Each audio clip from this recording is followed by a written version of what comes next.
Hello everyone, welcome to easy accountancy. நாம் இன்றைக்கி பார்க்க போகிற டாபிக் என்னென்னு பார்த்தீங்கன்னா ஆப்ரேட்டிங் காஸ்ட். இதை பற்றி தான் பார்க்க போகிறோம். நம்ம ஒன்று காஸ்ட் பற்றின கான்செப்ட்ஸ் தான் பார்த்துட்ருக்கோம். So standard cost, marginal cost அந்த மாதிரி டெய்லி பார்த்துட்ருக்கோம். ஸோ அந்த மாதிரி இன்றைக்கி ஆப்ரேட்டிங்கை பற்றி தான் பார்க்க போகிறோம். ஸோ ஃபர்ஸ்ட் ஆஃப் ஆல் எப்பயும் போல் நம்ம மீனிங்குள்ளே போகலாம்.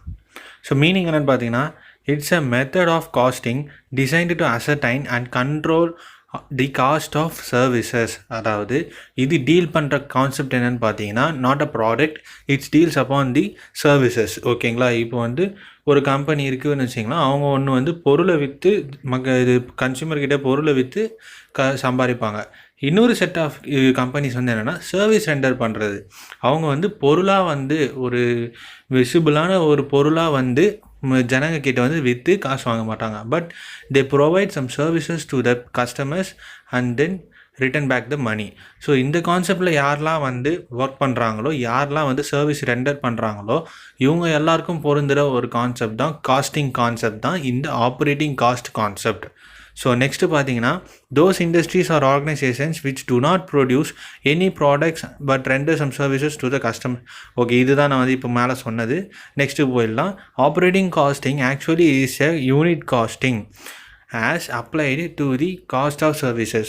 இது நான் படிக்கும் போது நிறைய பேருக்கு டவுட் வரும். சர்வீஸ்க்காக காசு கொடுக்குறாங்க அப்படின்னு சொன்னீங்க, பட் ஆனால் என்ன இங்கே யூனிட் காஸ்டிங்கிறாங்க? இப்போது ப்ராடக்ட்னா தான் யூனிட்னு நம்மளால் டினோட் பண்ண முடியும். சர்வீசஸ்க்கு எப்படி யூனிட்னு டினோட் பண்ணுறாங்க அப்படின்னா, அந்த கான்செப்டே தான் ஆப்ரேட்டிங் காஸ்ட். அதாவது இப்போது சர்வீஸ் ரெண்டர் பண்ணுறாங்க அப்படின்னா, செல்லர் பையருக்கு பண்ணுறாங்க அப்படின்னா, அந்த இடத்துல காஸ்டிங் நார்மலாக பண்ணலாம். அதில் என்ன ஒரு ஆப்ரேட்டிங் காஸ்டிங் அப்படின்னா, அந்த ஸ்பெஷலைஸ்டு கான்செப்ட் தான் இந்த கான்செப்ட். ஸோ இதில் எப்படி யூனிட் காஸ்டிங் பண்ணுறாங்கன்றத நான் மீனிங்காக வேர்டிங்காக சொல்கிறத விட ஒரு எக்ஸாம்பிளாக சொல்கிறேன் பாருங்கள். Following are some of cost units normally used in different services. Operating cost கீழே அந்த காஸ்டிங் மெத்தடில் யூனிட் காஸ்டிங் எப்படி ஃப்ரேம் பண்ணுறாங்க அப்படின்றது தான் பார்க்க போகிறோம். இது வரைக்கும் சொன்ன வரைக்கும் உங்களுக்கு புரியலனா கூட இப்போ இந்த சில எக்ஸாம்பிள்ஸை பார்த்தா கொஞ்சம் ஈஸியாக புரியும்.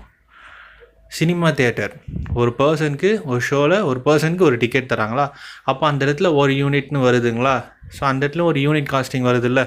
நெக்ஸ்ட்டு பேசஞ்சர் டிரான்ஸ்போர்ட், ஒரு பேசஞ்சருக்கு தானே ஒரு டிக்கெட் தராங்க, இல்லை 2 பேசஞ்சருக்கு ஒரு டிக்கெட்டு, 3 பேசஞ்சர் ஒரு டிக்கெட் தரலையே. சர்வீஸ் 3 பேர் போகிறாங்க ஒரு பஸ்ஸில், அப்போனா 3 பேருக்குமே ஒரே விதமான சர்வீஸ் தான். அதே சீட்டு தான், அதே பஸ்ஸு தான். இன்கேஸ் ஏசியாக இருந்தால் அதே ஏசி தான், அதே சேம் சர்வீஸ் தான். பட் ஆனால் ஒரு பர்சனுக்கு ஒரு டிக்கெட்டு. இப்போ இங்கேருந்து அடுத்த எக்ஸாம்பிள் பாருங்கள். Kilometre or miles. இப்போது பர்சன் 1 இங்கேருந்து 10 கிலோமீட்டர் போகலாம், பர்சன் 2 20 கிலோமீட்டர் போகலாம், பர்சன் 3 5 கிலோமீட்டர் தான் போகலாம்.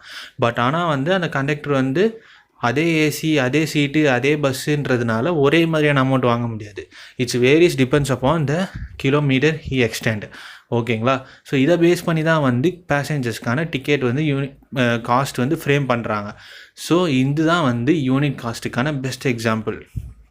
Next goods transport. அதேமாதிரி ஒரு டன்னுக்கு இவ்வளோ, 2 டன்னுக்கு இவ்வளோ, இதே லாரியில் தானே எல்லாருமே எடுத்துகிட்டு போகிறாங்க. அப்படின்றதுனால எல்லா லாரிக்காரங்களும் ஒரே மாதிரி அமௌண்ட் வாங்குறது இல்லை.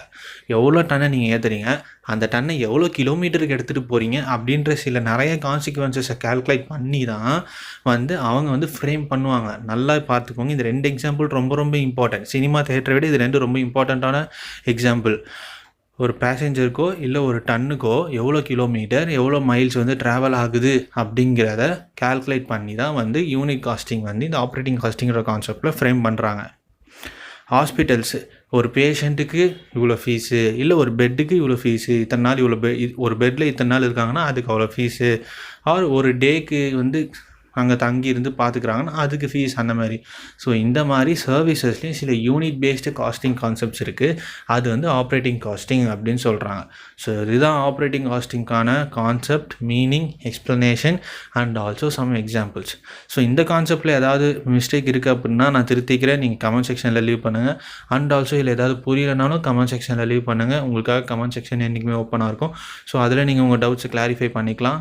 So thank you all. என்ன போல் வாழ்க்கை நம்ம கம்யூனிட்டி பாக்ஸில் ஒரு போஸ்ட் போட்டிருக்கோம், டிஸ்கஷன் பண்ணலாம் அப்படின்ட்டு.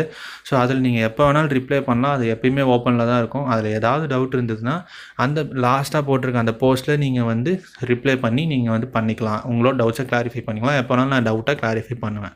So thank you all. என்ன போல் வாழ்க்கை. All the best to all the students. Thank you all.